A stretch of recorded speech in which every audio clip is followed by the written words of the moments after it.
Welcome, everybody. May I urge you to take your seats? Thank you all very much for coming to something that's very dear to my heart. My name is Walter Isaacson, and I'm the president of the Aspen Institute, but I also happen to be from New Orleans. And after Hurricane Katrina, it renewed my very strong bonds for New Orleans, but also made me believe that after the storm, instead of just trying to rebuild, we had to take things that were bad in the city of New Orleans and make them great. And what we did was we focused particularly on the education system of New Orleans and tried to bring in the great leaders who knew how to be educational entrepreneurs. On a recent trip down there, I try to go down every couple of months. I was visiting some schools. I'm involved with Teach for America, so we went to one of the schools that they have where they have a lot of people. I also went to Gentilly High School, where college track has a lot of kids. I was with Lorene Powell. Some of you met her this week. She helps create college track, which is a way to take kids in the schools and say, you're going to make it to college. And here we're going to help you with the ACTs. We're going to help you with the applications. We're going to help you with the after-school thing. Because one of the dumbest things we do in our society is think that we should dump kids out on the street at 3 in the afternoon instead of working throughout the day. So college track makes up for that. So while I'm down there at college track, and where's Sherdrin Burnside? Where's she? Sherdrin? Hey, she runs college track in New Orleans. So I ran into her, and we were at Gentilly, right, high school. And I met some great kids. I sat next to Troy Simon here. And Troy is a true hero of the hurricane because at age 12, you'll hear a story, I won't tell it, but that's when the hurricane hit. And he had not been served well by the schools, but he's become one of the great leaders. So through him, I met some other people. And then we decided to ride on to the New Orleans Science and Math, is it? Yeah, it's called Sci Academy. I can never remember the whole name. A charter school run by a group of refugees from Teach for America. These kids were there, and I knew what was happening at Sci Academy. What was happening was another something of the Aspen Institute, the Story Swap program that Jackie and Mike Bezos have helped create, which was using the Aspen Writers Foundation as a way to get the kids in New Orleans to write stories and swap them with kids in Haiti.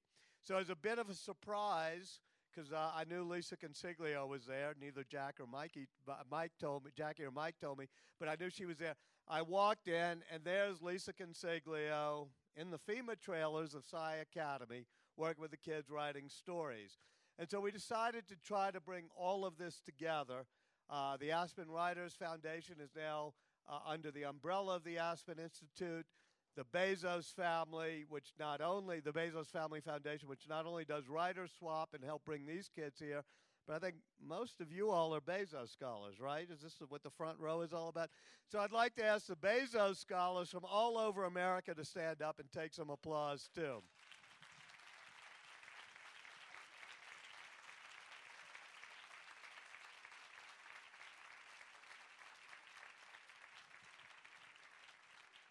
So it's really fitting that all these things tie together. And I guess they're all 1 degree of separation from Jackie and Mike Bezos, which is why they tie together. But thank you. Thank you very, very much. And when you meet these kids,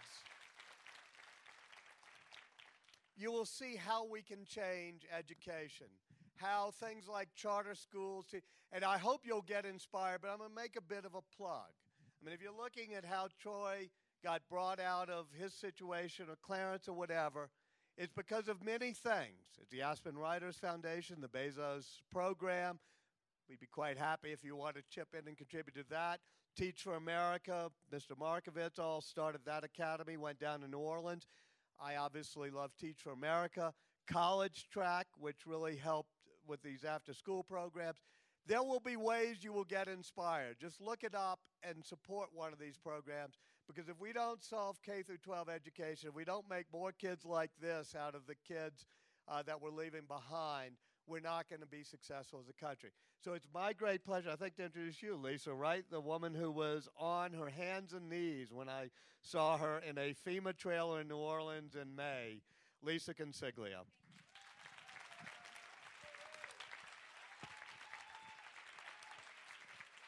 Thank you all so much. Before I get started, I just want all of you to take an extra step here. And I told myself I wouldn't gush. I don't have too much time. But Jackie and Mike Bezos, your leadership, your guidance, your support, your advice, every single step of the way during this project, I can't help but just send love from the stage, from all of these students, from everyone in this room. We are so delighted with this. We share your vision. We celebrate you. We thank you. And I hope that everyone will join me in a huge round of applause. And thank you for Jackie and Mike Bezos.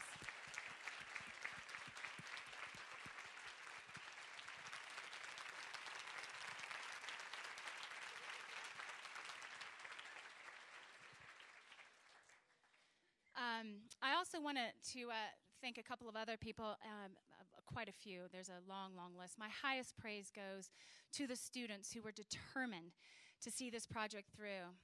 And you will see tonight, during the short documentary and the panel discussion, they gave it their all. They were transformed by the experience, as we all were. I can tell you without a doubt that this project has changed my life, and I will never be the same, and neither will stories be the same for me. And speaking of the video, Andrea Bohr, Diane Moore, Danny Brown, Jonathan Cloberdans, Natalie Lacey, Sarah Beth Burke, Nicole Hernandez, the wonderful Global Nomads group, amazing group of people, and the Bezos Family Foundation, thank you for your teamwork. You are all superstars.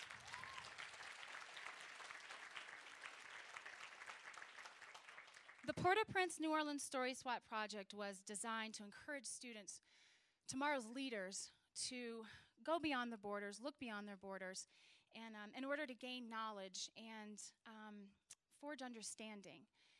Through creative expression and the sharing of voices, experience, triumphs, and disasters, this innovative program was designed to help these students become informed, compassionate, global citizens. When we take the time to listen, really hear another person's story, something magical happens. We talk a lot about values, leadership, innovation, and inspiration. But before we do anything for mankind, I think we really have to truly understand mankind. Story Swap encourages all of us to understand, to see our neighbors with our imagination as well as with our eyes. It boils down to something quite simple. Our pain and our heartbreaks are not unprecedented in the history of the world. In fact, the things that torment us, like the things that buoy us, are what connect us to all of the living, or all of those who have truly lived. Tonight, we invite you to step inside the shoes of some very, very special people. We ask you to live another life, if only for a short amount of time, and to let yourself be transformed by the simple act of storytelling. It is my great, great pleasure to introduce Anna Deveare Smith, acclaimed actor, playwright, author, and teacher, who will introduce our panelists and moderate tonight's presentation. Anna?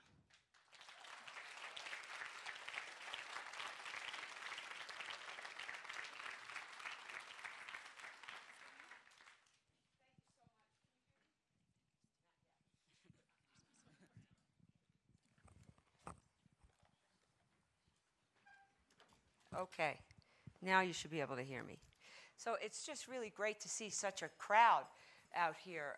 It's the biggest crowd I've seen other than in the tent, and so that means a lot to the Bezos family, I'm sure, because it means that in this incredible group of people, there are partners for their mission.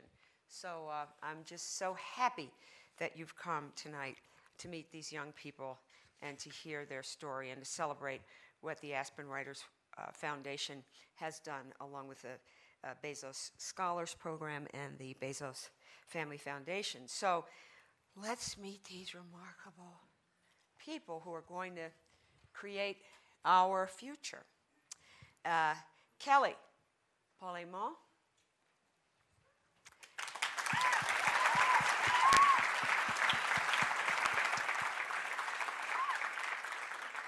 Kira Paulemont.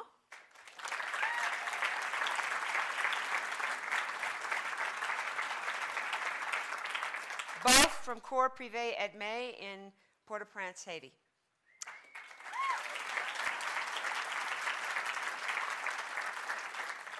We also welcome Clarence Warren.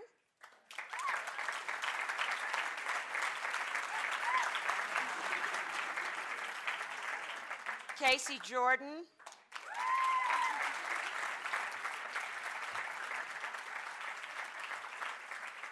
Both from the Sci Academy, New Orleans Charter Science and Math Academy. And our fifth panelist, Walter has mentioned, Troy Simon.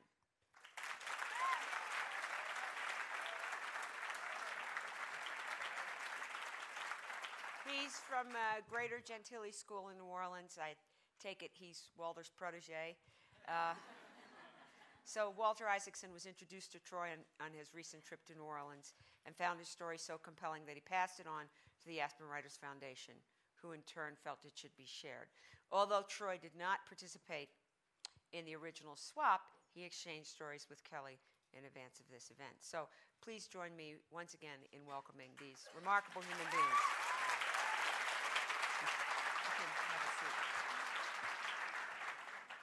So this evening's program, through narrative, a short documentary, and a panel discussion, will offer a personal introduction to these young people as they bridge the distance between New Orleans, Port-au-Prince, and Aspen with words, wit, and wisdom. Although their journeys are markedly different, they share terrible tragedies, a hurricane and an earthquake that devastated their homes, families, and cities as the world watched. They have lived and continue to live in the aftermath of those disasters. Our panelists also share many traits: passion, resilience, and unwavering determination, even in circumstances that would cause many others to despair. And in the time I was able to spend with them this afternoon, I've learned that they are, I heard this expression first actually from one of the doctors at Partners in Health in Haiti when I made my trip down there. I think they're pathological optimists, or what Gloria Steinem would call. She calls herself a hopeaholic. So here we have a bunch of hopeaholics, and imagine it's contagious. So, why are stories so important? The need to hear and tell stories has always been a part of the human experience. We need food, we need water, we need intimacy, and we need stories. Stories strengthen and shape culture. In our narratives, we make the ancient relevant, bypass the analytical brain to penetrate the heart, illuminate hidden places, and create recognition that our experiences are, indeed, human. Our stories provoke laughter, build bridges, heal old wounds, cause unbearable pain, and offer redemption. The sound of the story is the accompaniment of human life. We're lost without stories, and through them, we find ourselves and each other. Many of you attending the Aspen Ideas Festival to listen, you're here to listen and to share stories of humble beginnings forged by maxing out credit cards, tales of remarkable ideas that changed the world, hilarious failures that led to spectacular success. We attend this festival in the hope that these stories will spark a shift in thinking and often, and most important, and I hope it happens tonight, and often inspire action. Isaacson said that to be a person is to have a story to tell. Our remarkable panelists have shared their stories with one another, and tonight they're going to share them with you. But before we begin the conversation with our panelists, let's take a look at the world premiere screening of Story Swap.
the earthquake happened, when it stopped, I was like, why me? Because I'm so young. Why do I have to see my house down? Why do I have my uncle die like this? Why do I have to see those people in the streets dying? It's because I was so young.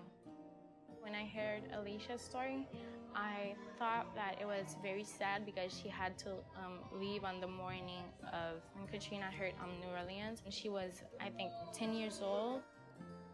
I think it's important to share her story because it's kind of a way of saying what you have in your heart.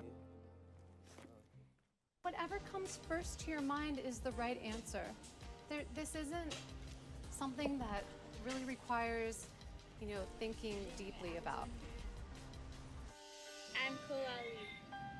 I wonder why I'm not an American. I hear what everybody say. I'm going to walk you through creating a story in your own words. You can talk about where you live. You can talk about how you get to school. You don't have to make any kind of structure at this point. It can just be putting down pieces of information on a page. And so what I want you to think about is your story when it comes to Katrina or anything else that you want to write about, and what that's going to mean to the person that you tell it to. From generation to generation, my ancestors moved to the USA where they grew crops and had children. 50 years later, I was born into Louisiana and the city of New Orleans. I grew up in a rough neighborhood where everyone knew everyone.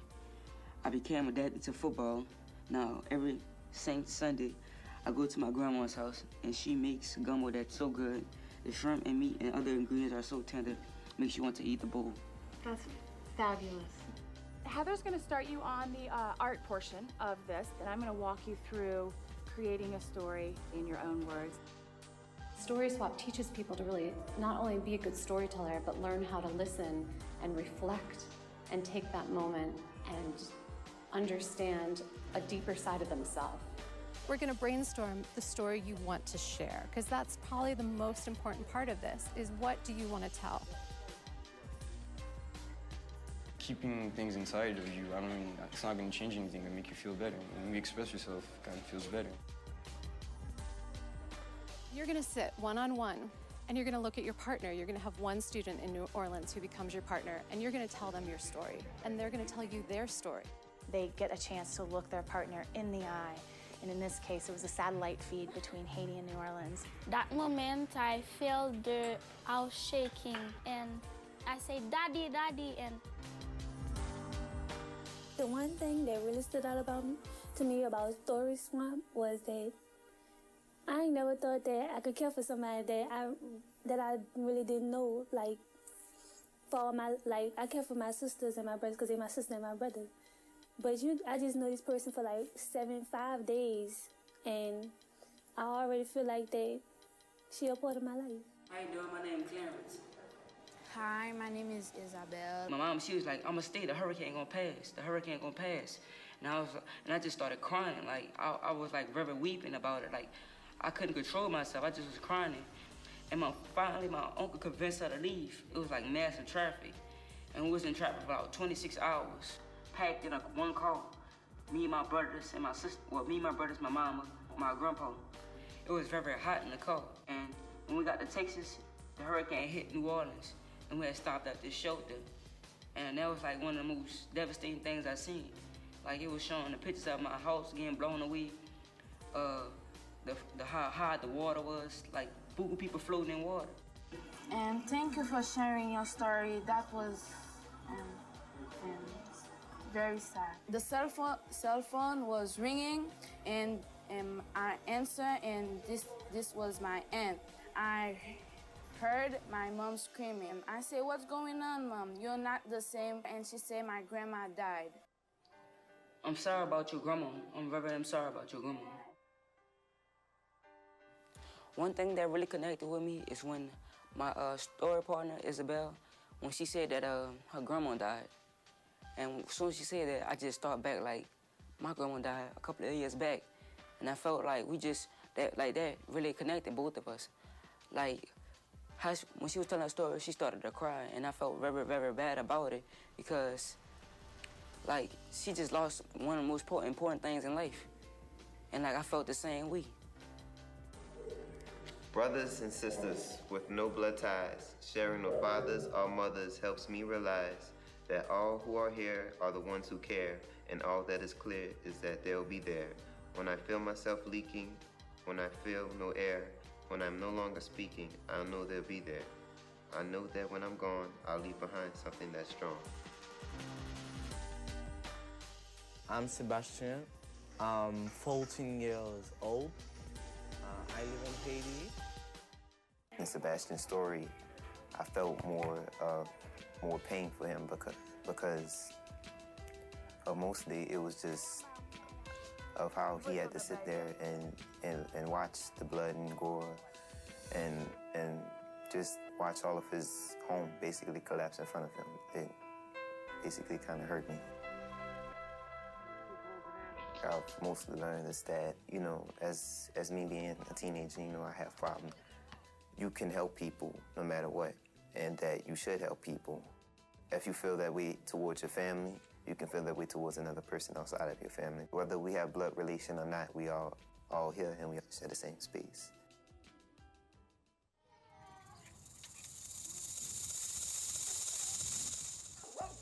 On the day of the hurricane, we just started like driving, and we was in a shelter for like a month. My mother, she actually got real sick, and we had to like call 911. That was the last time I saw my mother for like 2 years, and that's when like everything changed.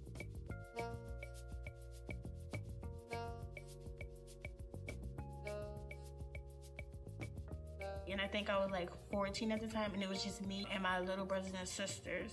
And that made me just be like the one to stand up and like take care of the family. When she was in the hospital, she died, and she came back alive. Tuesday, January 12th, I was in my house and I felt the house shaking. And I said, Daddy, what's happening? It says, Coralie, get out of here. Hey, Melissa, I'm Coralie. I'm listening to your story and I'm so sad. And it's hot. Your story is a little bit like mine because her mom died and she returned to life, and my mom too.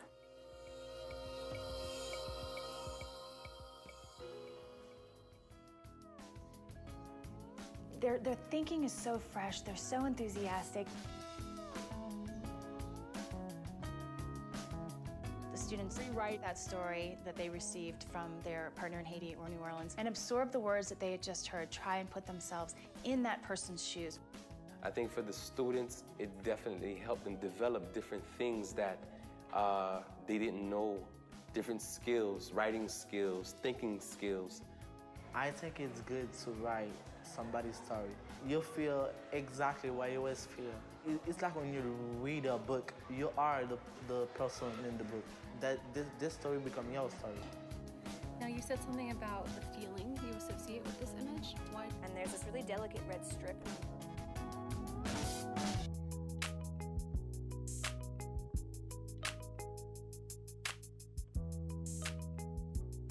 To make an art piece, the first thing that came to my mind was Hurricane Katrina. And then I thought about the earthquake.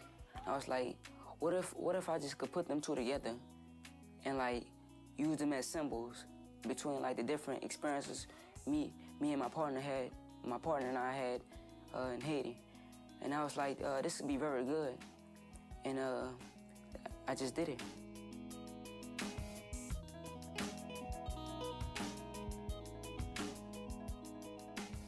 I think it's important for students to express themselves through their art because it gives them a different medium. If you're struggling with your written language, if you're struggling with your spoken language, sometimes it's just a refresh.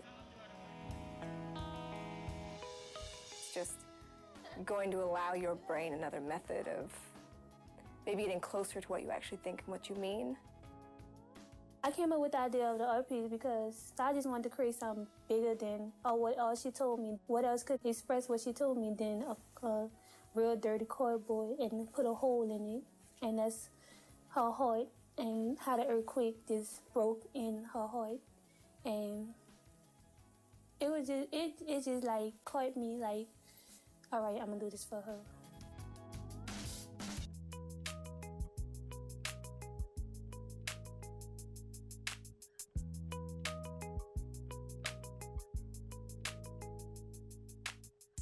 About Haiti, I feel like what they've been through can never be covered by words.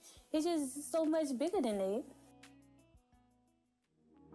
We have gone through something of fear, but we shared something, and we've learned from one another.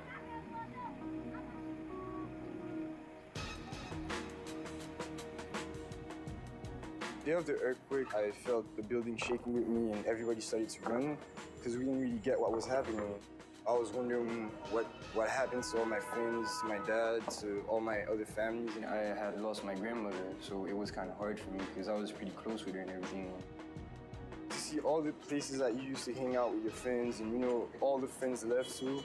And, it's going to take a bunch of time to rebuild everything, just trying to be strong and try to live with what's left.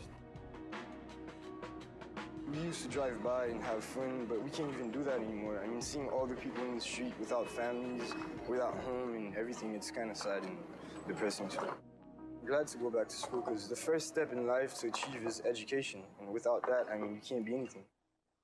I do not want this to be a one-time thing.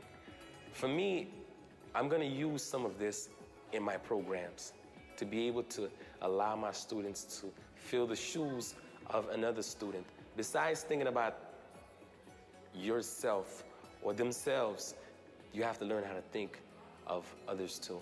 And there are other people who are just as you, just as bad as you, or even worse than you, who has those same things.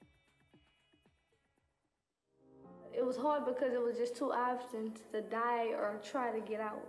Like every hour go by, the water get higher and higher. So it was like scary. It was kind of like a movie. And they had people dying in the water, and it was painful because to get in that water and to see that, you had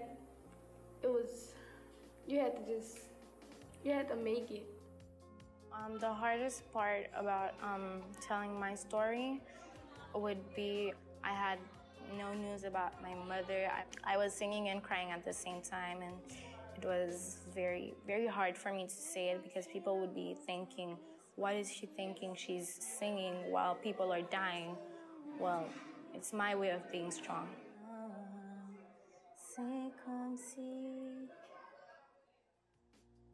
The story swap was definitely it's original. I needed it because what I have seen, to be honest, it's really terrible. It's really terrible. I needed it because there were certain parts of me that was hidden myself, there were certain things within myself that needed to be transformed and released. And by hearing them, it kind of gave me a little bit more, it kind of pepped me up. It gave me a little bit more energy to not keep what I have inside and to be able to express what I've been going through with others too. We would like to welcome all of those watching remotely to the first ever International Story Swap presented by the Aspen Writers Foundation. I think that the most important part of having the video conference available was the final day. It felt like a reward to see these students that we've gotten to know through their stories, to be able to share with them what was created. I definitely believe that a bond between these students will last. You could see it in their faces. You could hear it in their voices. By the very end, when I saw what they produced and saw how they interpreted their partner's stories, I truly believed that they were able to absorb absolutely every part of what a story swap should be. Three choices: die inside the pool with no oxygen and food, die in the water, or go outside and swim and will survive. I was going into the streets to find my mama when I seen blood all on the ground and missing body parts. But the one thing that scares me the most was my school falling. And I remember a great man saying this: no matter how hard you fall, it's about how fast you get up. Thank you, Clarence Warren, and I believe. My name is Carol Ali. I like soccer and basketball. I look like a boy, but I am not a boy. Be strong and try to forget that sad story. Thank you. I would like to thank all of you for sharing your stories with us, and to tell you that to never lose hope, that it's always there hiding somewhere and that you have to find it. Thank you. I just really believe Story Swap has changed me too. It's not about me sharing my story, but witnessing. And I love what happened here. It's not something that you can quite describe. I really hope people just stop and think about what story in their life has really made them who they are, because those are the stories we all want to hear. And we have these moments that we hold on to and don't ever come to the front. We don't acknowledge. When you talk to the other kids and you share your story with them, they know that they're not alone, and they're not the only ones that had problems and lost a bunch of people that they loved. So they know that we all together, and we just form like a family.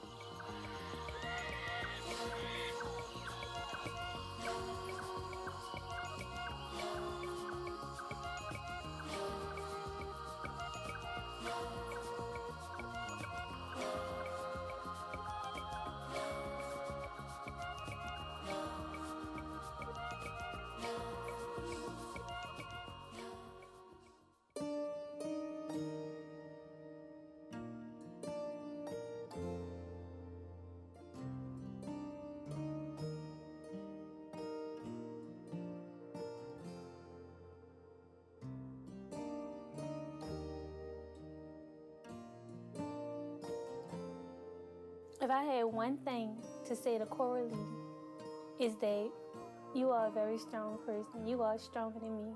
Because after Hurricane Katrina, every day I just cried and I was by myself. But I just wanted to tell you that you are not alone. I'm your partner. My name is Coralie, and be strong, don't cry. Try to forget that story. Very sad. Thank you. I'm glad that I met y'all and found out about y'all experiences. Now, the only thing I have to say is, God is watching down, and He asking y'all just to keep standing, because later on, not right now or not tomorrow, He gonna help y'all. And if y'all just keep praying to Him, He gonna be there for y'all. And y'all just gotta help yourselves and keep standing, no matter what. Even if y'all houses and everything are broke down, everything is not in place and everything is not good for you, you know, just think for a sec, look up, and just ask God to help.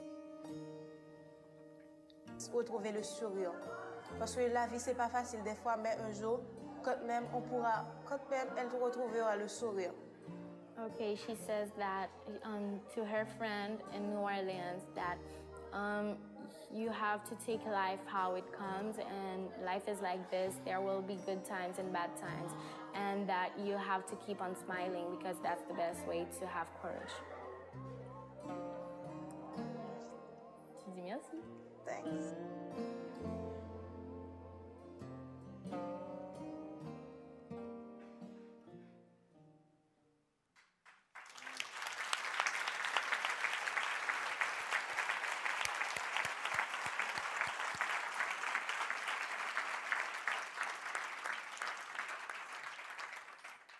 So I'm going to ask some questions of these young people for a little while, and then we're going to open it up to your questions.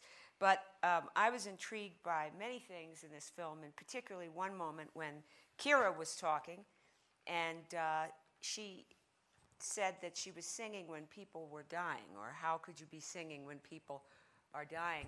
And any of us who had a history of struggle or had ancestors who struggled, and I'm sure you all did, we understand the relationship of song to struggle, and song to loss, and song to transformation. So I've asked Kira if she wouldn't mind singing for us the type of song that she sang in that moment. Stand up. And don't forget to hold the mic near your mouth.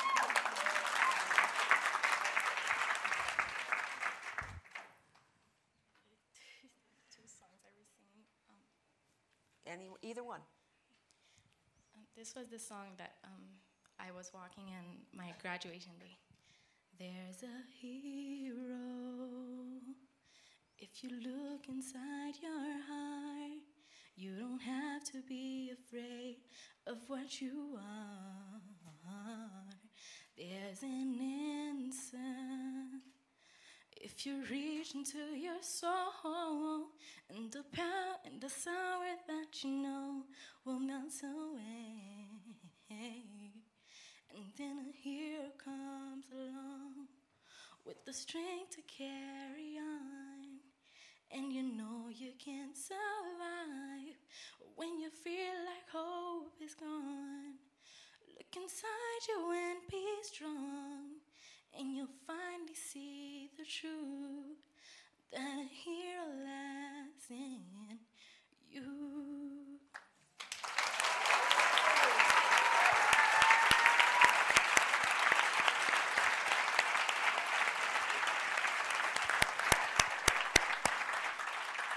So, songs as a healing, going to the song in a moment of catastrophe, and clearly what Story Swap, the Story Swap project has done is to go to storytelling for a similar purpose. Who wants to tell me about Story Swap? Just give me some extra facts about it and how it began.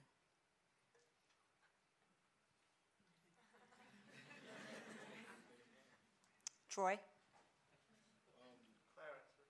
Clarence?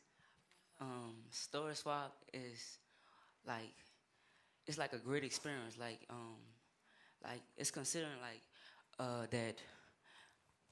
Like when I first did Story Swap, it was like we actually story swap and like we gonna tell our stories and then we gonna swap them. And but like when when Ms. Lisa told me about it and explained it to me, I was very, very excited about it. Like I'm gonna actually talk to people from Haiti. And like once I did it, I was like, I loved it. Like I wanted to do more and more. And like it really opened my eyes. Like they really wanted me like to travel around the world and see different people and different cultures. And for you, Kelly, would you say some things about any kind of a thought or a feeling that you had that you didn't expect to? In other words, was there something about the Story Swap experience that brought you to thoughts and feelings that you may not have otherwise had? Well, yes. There were some things that I didn't expect to feel. For example, when I was told that, there's this project called Story Swap, and you tell your story, somebody else from another place tells their story, and you're going to retell their story, and they will retell your story. I was like, okay, no problem.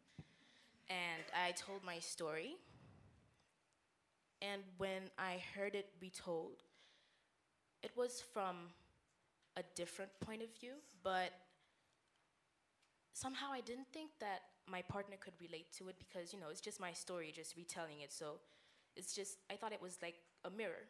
I was saying something and he was going to repeat it. But in some weird way, I never thought that somebody who didn't necessarily live the same things that I did could relate to my stories. And the fact that I didn't go through any of the problems that occurred after Hurricane Katrina. I didn't, I heard about it, read about it, seen a lot of things about it, but to hear somebody's story, like what happened and how they felt about it, and being able to retell it in my own words was something different. Mm-hmm. What was the most challenging part of this experience? Casey or Clarence? The most challenging part of this experience was to be able to retell a story in your own words and still have it in their words. Like, tell it in your words, but don't change it from. So give me an example of give me an example of that. Like, my partner, she was Coralie, and she told me that she was when the earthquake hit, she was in the shower, and her daddy had told her, get out the shower. Come on, there's having an earthquake. What's going on? And so I had to retell that in my words, and then keeping her same words. Like I had to say that. So say it in your words. My words would be like, Coralie. I would not put put like she. I'll say You have to say I. Yeah. So I'll be like, I was in my bathroom, and my father, he told me the earthquake was coming. The earthquake was coming. So I had to really get out and get to a safe place, and he was protecting me like my father. What's hard about that? Can you say why that's hard? It's hard because you wouldn't want to change somebody else's words. Then they'll be like, that's not me. That's not me. But to keep it in their words is something different from saying it in your own words or just their words. It's like telling their story and letting them feel like what you feel and let me feel what you feel too. Well, that's the best definition of acting I've ever heard. Clarence, what about you? What was challenging for you in it?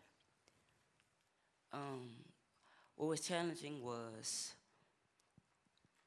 like when my partner Sebastian, like he told me about what happened during the earthquake and have to put my during my project like that was really challenging my project. Like I had to put his story. Like I wanted to put his story and my story together and make it like one big old thing, and that was like really challenging because like he's way in Haiti and I'm way in New Orleans, and that's like that's kind of a little far apart, but it was like very challenging for me because. Say that again. Huh? What did you just say? It was like what? It was like really challenging for me. And like once I got the idea, I just put it together, and it just came out so beautiful. Can you give us an example? Like my project basically was I had drew Louisiana, and I had like this wave. Even though a hurricane hit it, I had drew a wave, and I had drew like waves going down to Haiti, and I had drew Haiti, and then I drew the capital, and I drew like a raised circle for the earthquake, and I just like put it together, and I just wrote I rewrote my partner's words into like between the distance between like in the waves. Yeah. Very, very interesting. One of the questions I was asking this afternoon, and Troy, I wondered if you would mind talking about it a little bit, just this idea of did you lose anything that you could never, ever get back? Well, what I'm saying, I didn't lose anything at all because I know that nobody cannot steal my joy. Your my what? Joy. My joy that's inside my heart. Nobody cannot steal my dreams. That lasts forever. And that becomes me. And what I thought about that, just thinking that way is having faith, confidence in yourself, that your dream's still alive. I know it's hard to really, think like that, but how can I put this? Sorry, y'all, but how can I put this? But that's the only way that I can really get you out of the situation. That's the only way you can really think good about yourself. That's the only way, you cannot forget about the past. Sometimes you can, but not that bad disaster. You cannot forget about it. But you can always remember that you're here, you're alive, and you overcame that. And to see a boy like me overcame something like that, we all can do it. So, but I didn't lose anything. Anybody else want to tell me if they lost anything that they're never going to get back? I don't think that any one of us really lost something, like really lost something inside of yourself. Maybe fear of going under a house again, maybe that, but I don't think that someone really lost something. Like it actually gave us more hope. Like now I know because of the earthquake, I have more support. I know that I can get there anyways. Like before I knew I would get there anyways, but now after the earthquake, I know more people care. And I know I can get there, I will get there. It's something that I'm sure about is that I will get there. Kelly?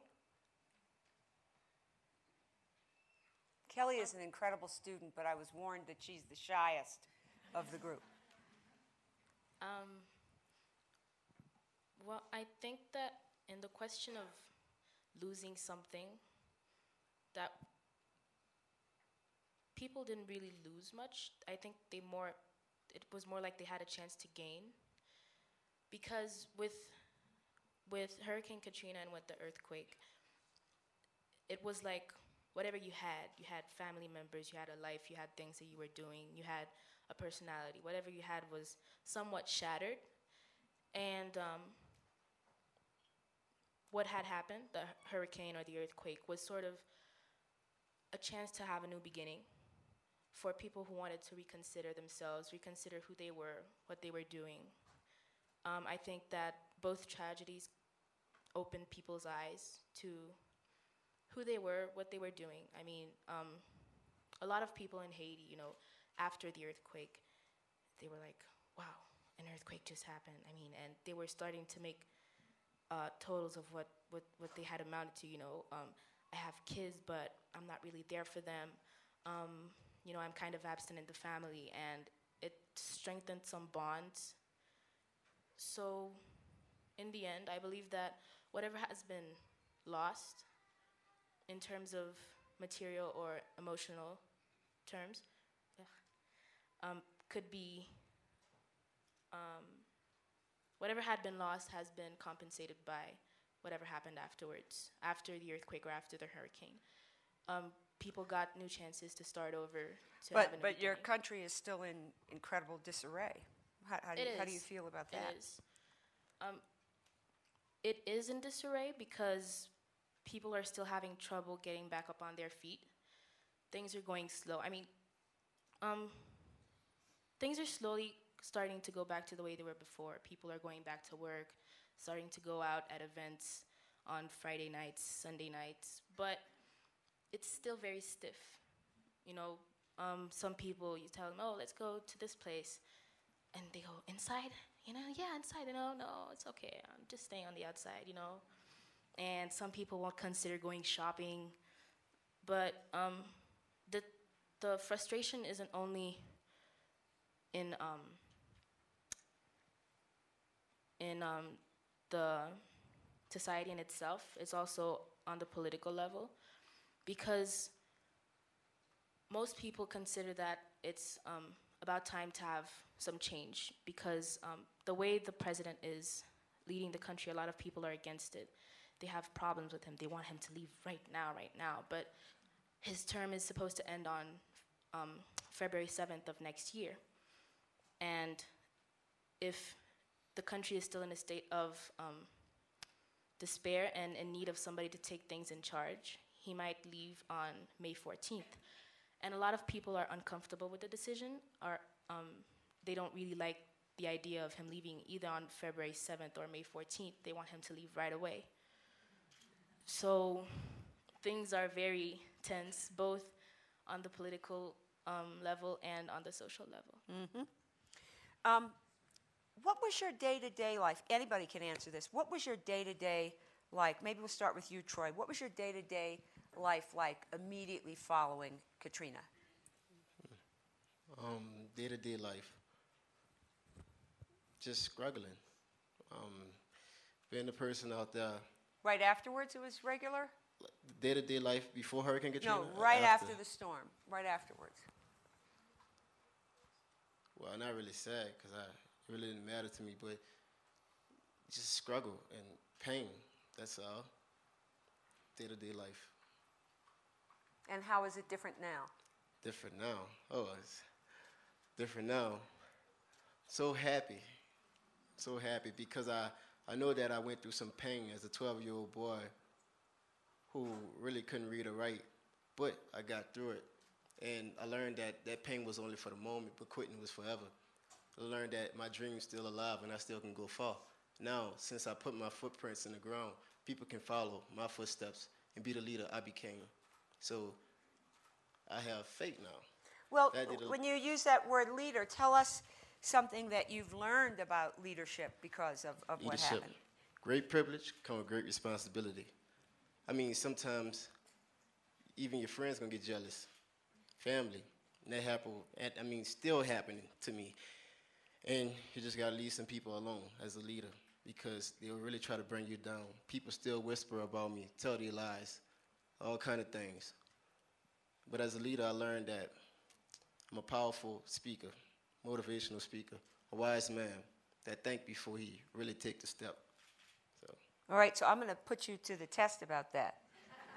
Stand on your feet and motivate these people to keep attention. To keep attention. To keep their attention on New Orleans and on Haiti.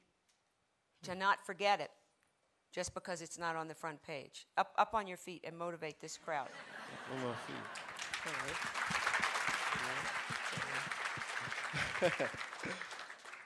Well, two worst disasters. Don't ever forget it. Please don't. Because we all experience, well, some things in life. But, you know, as students up here from New Orleans and Haiti, if we can make it through it, you can. So now you see that. Don't live by fear. We don't have the spirit of fear, but a sound mind, power, and love. And just thinking about that, let's go to show you that. Hey, thinking. A moment. Just thinking about that goes to show you how much people thinking about that. Sorry, this really don't happen. But thinking about that just goes to show you how much people struggle sometimes, and how sometimes, people like from Haiti is not warned that an earthquake is coming. And people that are from New Orleans is warned that a hurricane is coming. So I really don't have anything to say about it, to tell you the truth. But just don't forget it, serious. Just don't forget it. But, it's worse to come. It's more to happen, more you got to see. And I believe that that's not it yet. I believe that it's going to be much more coming soon. I mean, not to scare anybody, but serious. But that prepared me for the worst. How could we, if what you're saying is right, how could we prepare? How can you prepare? Mm-hmm. How can you prepare? Is there a way we could be better prepared? My way, praying to God. That's the only way. That's how I see it. And just listening to other people's story and seeing how they got through, stuff like that, and seeing what they did with themselves. That's how you can be prepared. I don't see no other way. That's it. Thank you.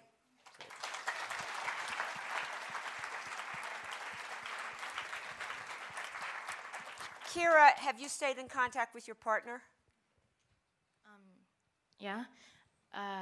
After Story Swap, when Natalie left Haiti, we kept contact. We kept sending each other emails, and we had this project to send letters, like handwriting letters, but we figured out that it was going to take too much time. So what we did was I wrote the letter, she wrote a letter, and she took a picture of it, and Natalie sent it to me via email.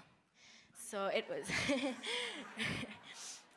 and she sent me her email address. So yeah, we kept contact. Yeah. Thank God for email. Yeah.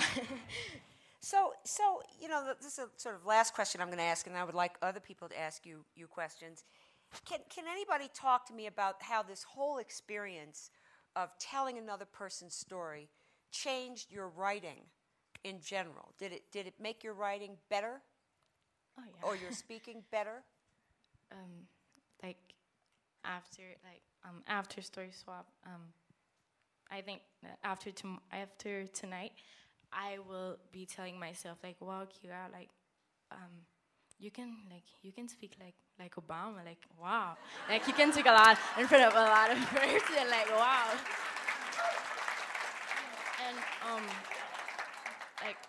And before when I was doing, when I was writing, like you give me a subject and I have to write it, I really like looked like if describe your friendship with someone. I would be like, okay, like we're like I can tell secrets to my friend and like stuff. But after Story Swap, I would go deeper than what's on the surface. Like I would go deeper. I would go like, yeah, I can tell secrets, but I know that those secrets are gonna stay safe. That I don't have to be afraid of that person telling to another person my secrets. Like I would go deeper, because before I would always stay on the surface of the subject. I wouldn't go deeper. So that's the way it kind of improved my writing skills. So Story Swap has helped you go deeper. Exactly. Through telling someone else's story, you can go deeper into yourself. Is that what you mean? Yes, because you know, like now you know exactly what the person feels, and you know exactly how deep it is. And this is when you realize that yours is as deep as what the person, like your feeling is as deep as the person's feeling. Clarence, given just what this is very interesting, what we just heard, was there anything about yourself that surprised you while you were trying to learn somebody else's story? When you were trying to tell somebody else's story, did you learn something about yourself that you didn't know?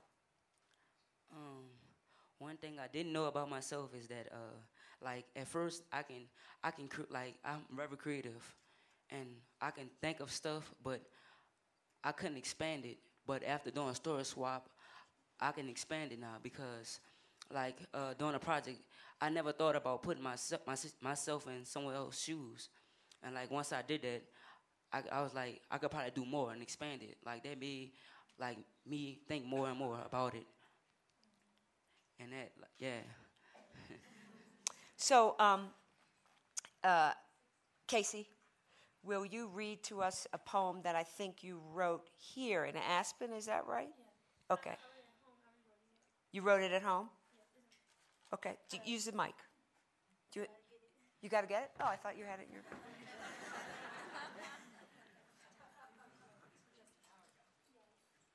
She rewrote it an hour ago. All right.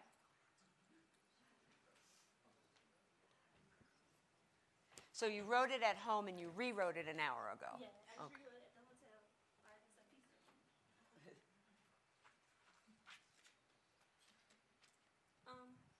This poem is called Make It. It's mostly about Haiti, but it got some stuff about Hurricane Katrina up in it too. First the hurricane hit New Orleans, then the earthquake shook Haiti. What did they do to deserve what happened to? What did they do? It's so sad when you hear it on the news, but when you see it through their eyes, through a child's eyes, it's like a fairy dies. It's like the blood on the rocks, and the hands crushed crack between the rocks and the walls. Like smack, smack, smack. Your home is long gone. Long gone with the water, with the seismic wave. What did they do? I don't know. But they know. The Haitians know. They know they did nothing. Nothing at all to deserve this. Haiti, make it, make it. The earthquake shook their homes, their hearts, their spirits. Haiti will come back. It will make it, just like New Orleans. Saw or read on the news, and what you learned from telling each other stories. Was there a difference between what you learned from the news and what you learned from this process of telling each other stories? Yes. Like the news, sometimes the news could be helpful, but for the earthquake, it was just like a massive earthquake hit Haiti, and then somebody in a reporter would be down there and they'd be like, look at this. All the houses are destroyed, and homes, and people are living in tents and stuff. But when you hear somebody's story, like their own story and what they really went through is so different from what's on the news or what's on the media. It's like, did they really go through this? Like, the news don't tell you, like, oh, well, this family, they had to sleep on the street and their grandmother died, and they still have people, and you know them, like, you knew them. Like, it's like,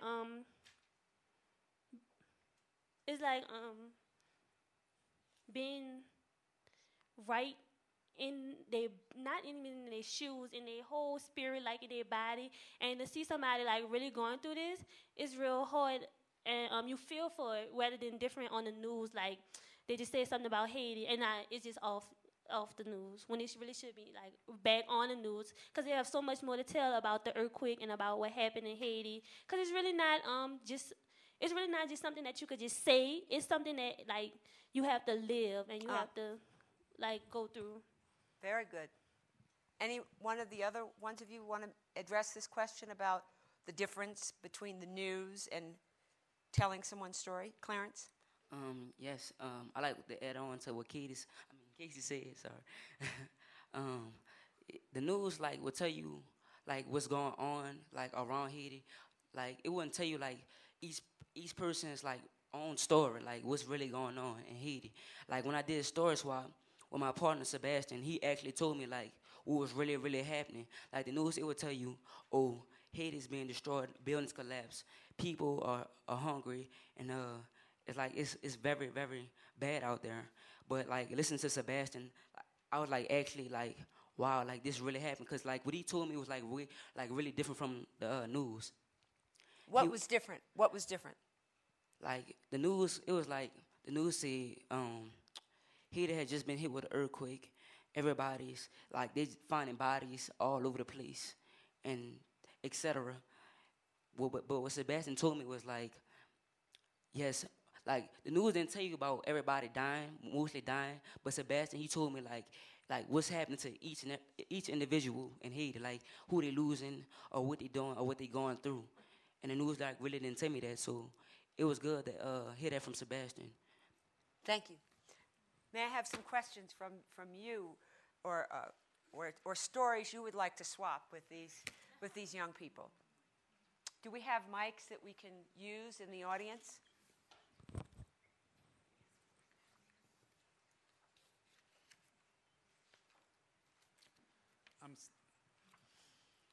Hello. I'm Scott Chotan from New Orleans. And one thing I've recently learned in the last couple of years, and really focused on since the earthquake in Haiti, was really the strong genetic connection between Haiti, or what used to be called Saint-Domingue, and New Orleans. After the slave rebellion in Saint-Domingue in around 1800, or a little before, 10,000 people from Saint-Domingue immigrated to New Orleans as free people of color. And that contributed to an already sizable population of free people of color in New Orleans in the late 1700s and early 1800s, and became the largest population of free people of color in the South. And as we know, these people settled in what is now called the Treme neighborhood, and contributed richly to the culture of America through jazz, blues, early rock and roll, and so forth. So I appreciate this connection that you all have, and the gift that your people have given our society and civilization here in the United States and in the world. And I really am sorry for the travesty that you all have experienced. Thank you. Thank you. Thank you.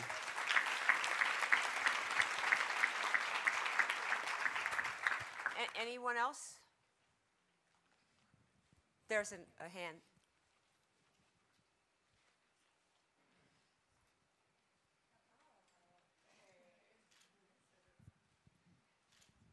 I'm Ellen Gabor from San Diego.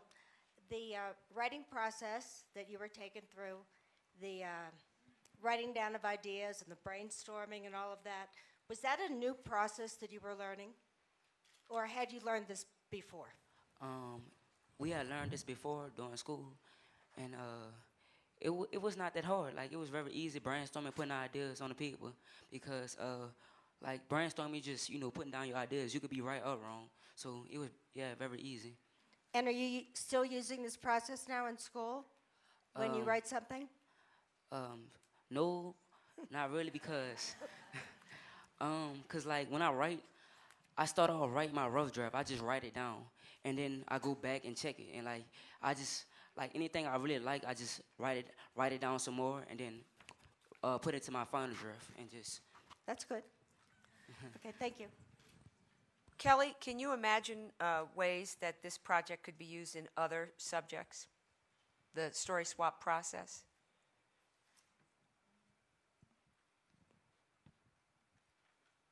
Well, it could be used for kids who have problem in literacy and writing in general, because what Story Swap did, what I noticed that it did was the kids had ideas, they wanted to make their point come across, but it was just stuck, and there was no way of getting it out, because they had ideas, but what was hard was getting it on paper and sort of organizing it in a way that the person you're talking to is going to understand what you're saying. And Story Swap allowed kids to do that. How? Can you say? Do you know why? Because it helped you put ideas on paper down to the bare essentials. You had ideas, but you wanted to make the person you're talking to understand the core of what you're saying. You don't want to say too much. You don't want to say too little. You just want to make sure that they understand your point of view. So, but let's think about this for a minute. Help me with this. So there's a famous playwright from Germany. If you don't know about, you should leave here and go and read about him. I'm a pathological teacher. Bertolt Brecht. So help me with this. So Bertolt Brecht wrote a very famous essay called Street Scene.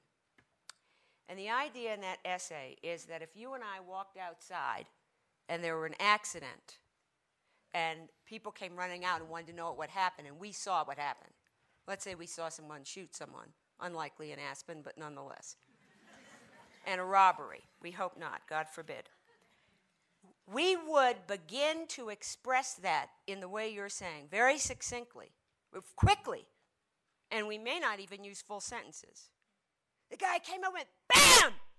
Knocked it down, said, ah! Acted out. So what Brecht was trying to teach through that essay is that when you have a big experience or even a traumatic experience, or if you see something like that, you become already a perfect storyteller. So I'm wondering if the story swapping was giving you the opportunity to see really what perfect writing would be like. Because, work with me here, because the person's experience has already edited their life down to the essentials.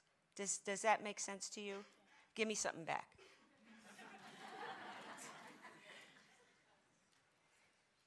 Well, I suppose that if we take, what's his Bertolt Brecht. Yeah, Bertolt Brecht's essay, and we try to relate it with the story swap. It's pretty much the same thing, because us students here, we have lived something, and people wanted to know about it. People from around the world wanted to know what it was like to live Katrina, what it was like to live an earthquake. And unlike just saying we were in the school and there was this boom and the table started shaking left and right and left and right, and just, as you said, not finishing sentences and not quite getting the point across, Story Swap was more of a way to, first this happened, and then there was this and that. This caused some people to react this way, some people to react that way, and the outcome was this. Mm-hmm. So it's very organized. Yeah. Thank you. This is. I was told that this young lady was shy, but we can see nonetheless she didn't have any problem relating to Bertolt Brecht. Okay, another question or remark. Hi, I'm sharing. Susie Yes. Kraybacher, president of Mercy and Sharing based in Port-au-Prince, Haiti, and I really want to commend you guys. You're so brave, and I have 11 new children living in our orphanages in Haiti just since the earthquake, and one of the things that we're experiencing with our children, the newly orphaned children, and there are supposedly hundreds of thousands of newly orphaned children in the tent cities, and we have 11, only 11 right now, and they're in shock. They don't speak, they don't know their names, they can't tell us how old they are, they don't come with papers. These children are just like you, but are still in shock. So I think the first thing I would love to do is invite, especially the Haitian young men and women, to come and, if you would, talk to the children in our programs, in our schools.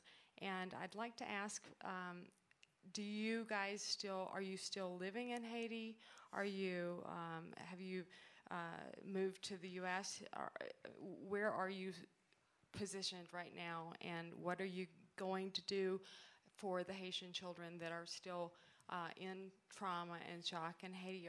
Do you have a plan? And if not, I'd like to help you make one.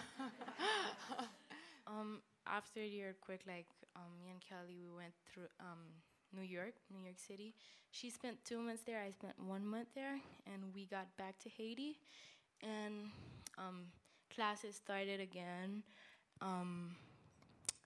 Like right now, we're still school is still open, and what we want to do, what we are gonna do for the children that are still in shock is well, I don't know how to say it because I'm still in shock. Like you can ask, I'm still in shock.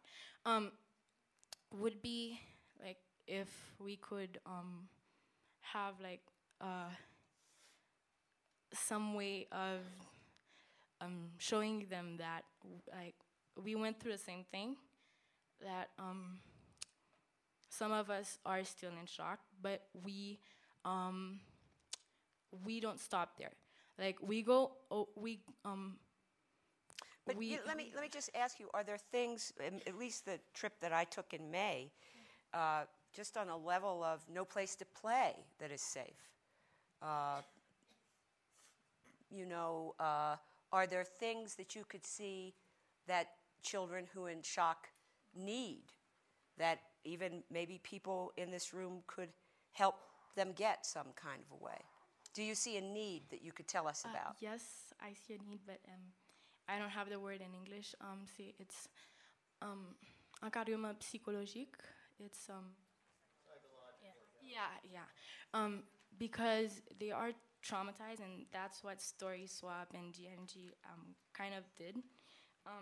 It would be a way of I think it's because they haven't told their story yet. They don't they think that they haven't. It's because they haven't told their story yet. So they're still like on shock because they haven't, like nobody know what they went through. You mean small children? Yeah, like my age, and like they haven't told their story yet. They need to be, they need people to listen to them. They need people like they need to take it's something on their back that they need to get away from. Like they need to let go. They need to relax, but to get there, they need to tell their stories, because that's exactly how I was. Like when Sarah Beth was having, like when I was asking everybody to tell their stories, and like just listening to one of their stories, and I was already getting like so sensible. And when she asked if I wanted, and I was like yes, and I couldn't even talk. I was crying so much, But it was a good feeling because I knew that like now I took this weight, like it was like now I know that I can be prepared for another shock, because if I had like after the earthquake something else would happen, I would be like, no, I would go crazy, because come on, like after the earthquake. But I needed someone to listen to me, and I think that's what they need, someone to listen to them. Thank you very much. You're welcome.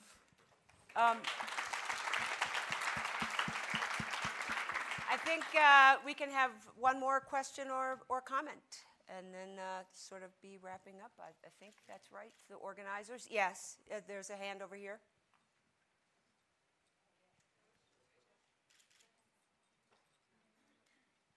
Thank you. I'm Madeline Mayer, and I've had the privilege of working in Haiti over the years. And I worked with wonderful volunteer groups that came from all over the country, from our country, that came into the country to work with young people, sick people, older people in Haiti. And I was wondering, do you have volunteers coming down now to your country to help with what's going on? Oh, yes. Yeah. You will see.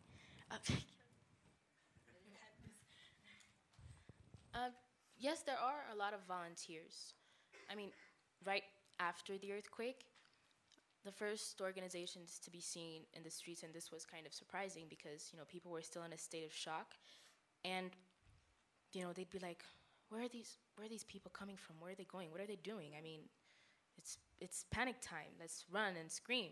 But you had people from the Red Cross, you had people from UNICEF and a bunch of other organizations who were out there helping right after the earthquake. And even up to today, there are still people out there.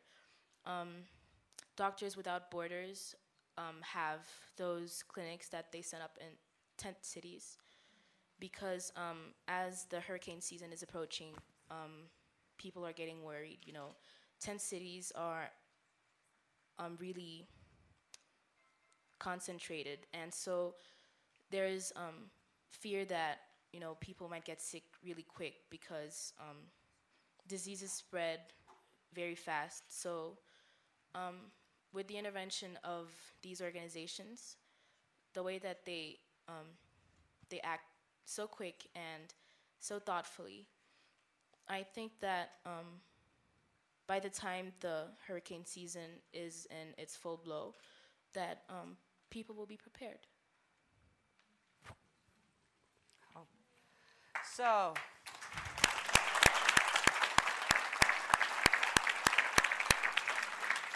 before we close, I'm so happy this is the first year that Jackie Bezos has actually going to come up and speak to you before we go.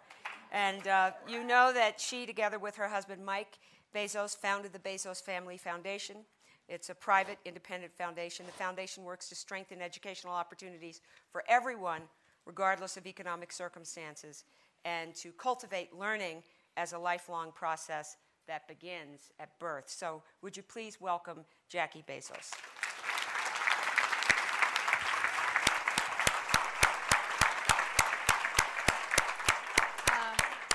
On behalf of the foundation, I thank you, and on behalf of our amazing panelists, it is a privilege to have you here in Aspen. I appreciate what you've done for all of us and what you will continue to do for us, and I promise on the behalf of the people here in the audience that we will be your hope.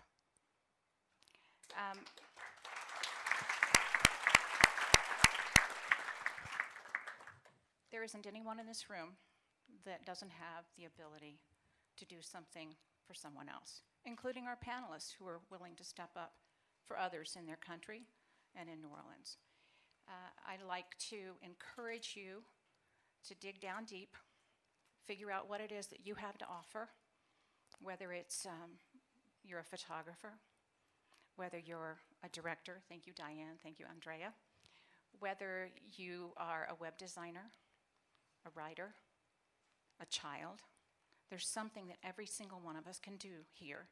And just to help your imagination along, I've brought some props and some opportunities. Story Swap not only did an amazing job of connecting the youth in Haiti and the youth in New Orleans and connecting all of our hearts to their stories, they've also put the stories into a book form along with the artwork. They're very limited copies, which helps me sell them very quickly. So there's a table outside. If we run out of copies, we will take your name and your email address, and we will make sure you get a copy. It is beautiful. We could not have done Story Swap without the Global Nomads Group. This is our third year to present Global Nomads here at the Aspen Ideas Festival. They're an international NGO that connects students worldwide through video conferencing, curriculum, and storytelling. So there's some information out there about Global Nomads, and I encourage you to look at this information. If this is an organization that speaks to your heart, let it speak to your pocketbook. They've produced a DVD about Rwanda that is a not-to-be-missed experience. If you were here 2 years ago, you met Ingrid from Rwanda, who is in the process of graduating from Stanford this year. So thank you, G&G, for getting Ingrid to Stanford. This is my last plug. Our foundation started an organization shortly after the earthquake in Haiti, and it's called Students Rebuild. So this speaks to all the young people in the audience and all the parents of young people in the audience. This is an opportunity for youth worldwide to have a voice. We encourage young people to form teams. We've got over 100 teams formed already across the world in places as far-flung as South Africa and Bangladesh. And this is without a hard launch. I'm making the hard launch tonight. Our foundation will match up to $500,000, all the money raised by Students Rebuild. We're encouraging teams to form and to come up with creative fundraising, because if I was a student, like our students here and like our students on the dais, I would appreciate the help of an NGO, but I would cherish the help of another student. So our students promise to help you. So if you have a student, if you know a student, if you see a student, encourage them to form a team and join Students Rebuild. Thank you all for coming. Anna, you're amazing. Walter, thank you very much for allowing us to work within the Aspen Institute, and my beloved Bezos Aspen Scholars.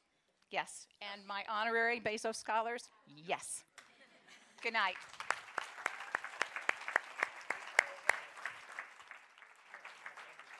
Well done, guys.